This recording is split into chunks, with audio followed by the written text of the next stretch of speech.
ዩክሬን እያጠቃች ነው። የፑቲን ጦር ግንባር በድንገት ተደርምሷል። ለወራት የታቀደው የሩሲያ ግዙፍ ዘመቻ በዩክሬን ጀግኖች መልሶ ማጥቃት ወደ አመድነት ተቀይሯል።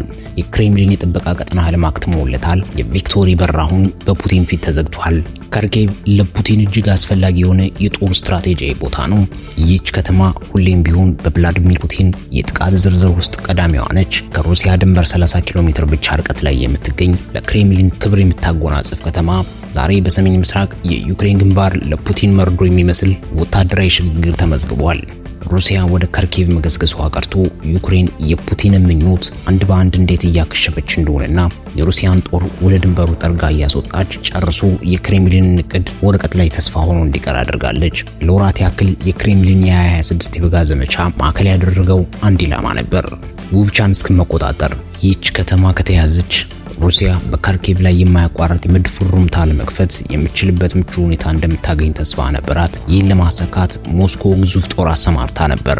69ኛው የሞተራይዝድ እግረኛና የካዲሮቭ አክስማት ልዩ ኃይሎች በግንባር ቀደምትነት ተሰልፈው ነበር። ስልታቸውም በትንሽ ቡድኖች ሰርጎ በመግባትና ከፍተኛ መድፍ በመጠቀም ዩክሬንን መከላከያ ማዳከም ነበር። ነገር ግን ይህ ሁሉ በንድፈ ሐሳብ ላይ የቀረ ላማን ላይ በሰማይ ሆኗል። በተግባር ግን ግንባሩ ተደርምሷል። ከሚያዚያ እስከ ግንቦት 26 ባለው ጊዜ ውስጥ ዩክሬን የሩሲያን እቅድ ገለባብጣለች።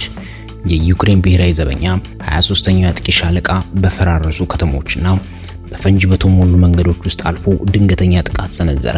ኦቭቻንስክ ግማሽ ከተማ ወደ አመድነት ተቀይሯል። በእያንዳንዱ መስኮት አነጣጥሮ ተኳሽ፣ በእያንዳንዱ መንገድ ፈንጂ ነው። በዚህ ሲኦል ውስጥ የዩክሬን ወታደሮች ብቻ ባይሆኑ ዩክሬን በገንዘብ ብቻ ሳይሆን በሰው ኃይልም እርዳታ ከላቲን አሜሪካ የመጡ በጎ ፈቃደኞች ጋር በመሆን የሩሲያ ምሽግ ጥሰው ገብተዋል። የወታደራዊ ልምምድ ሳይሆን ኃያላኑ ለዩክሬን እውነተኛ መስዋዕትነት የሚከፍሉ የባዕድ ሀገር ቅጥረኛ የነጻነት ተዋጊዎችን ፍልሚያ ታክሎበት ሩሲያን ወደ ድንበር ጫፍ ለማባረር ድል ቀንቷቸዋል። አሁን ዩክሬን ለሩሲያ ስጋት ሆናለች። በስታሪትሲያ በኩል ከሩሲያ ድንበር 4 ኪሎ ሜትር ብቻ ርቃ ትገኛለች። ይህ ርቀት ለሩሲያ እጅግ አደገኛ ነው። ዩክሬን አሁን የሩሲያን ድንበር በቀጥታ በድሮንና በመድፍ ለመቆጣጠር የሚችልበት ደረጃ ላይ ደርሳለች። የፑቲን ጥበቃ ቀጠና እቅድ አሁን ወደ መከላከያ ቀጠና ተቀይሯል።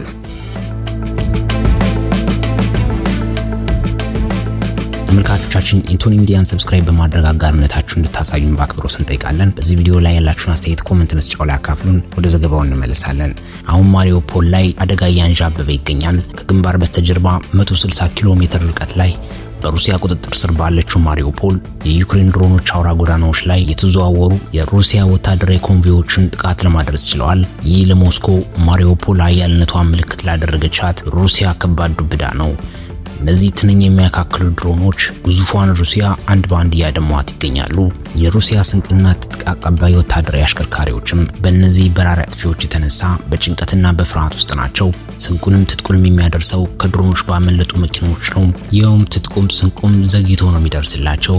ይህ ጦርነቱን ለሩሲያ ወታደሮች አሰልቺ እያደረገው ይመስላል። ይህ ፉክክር የበዛበት ዘመናዊ ቴክኖሎጂ የታገዘ የሎጂስቲክ ጦርነት ሩሲያን ከውስጥ እያደከማት ነው።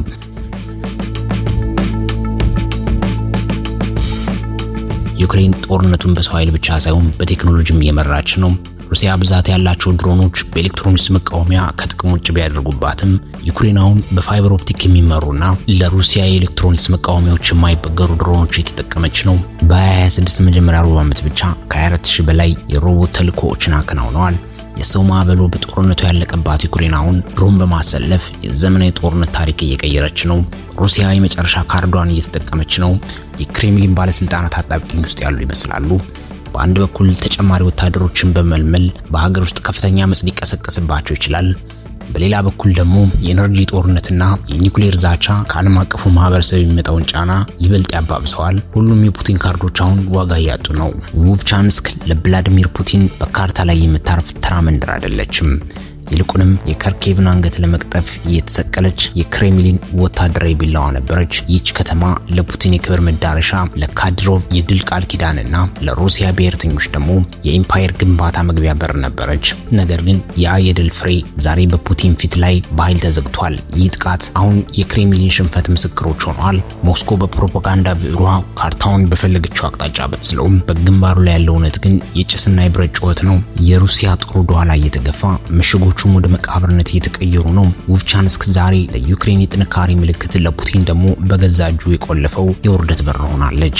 ዩክሬን ይህንን ድል አስጠብቃ ትቀጥላለች ወይስ የሩሲያ ምላሽ የከፋ ይሆናል? ቪዲዮን ከወደዳችሁት ላይክ እና ሰብስክራይብ በማድረግ ከኛ ጋር ይቆዩ። ስለተከታተላችሁ እናመሰግናለን። መልካም ቆይታ።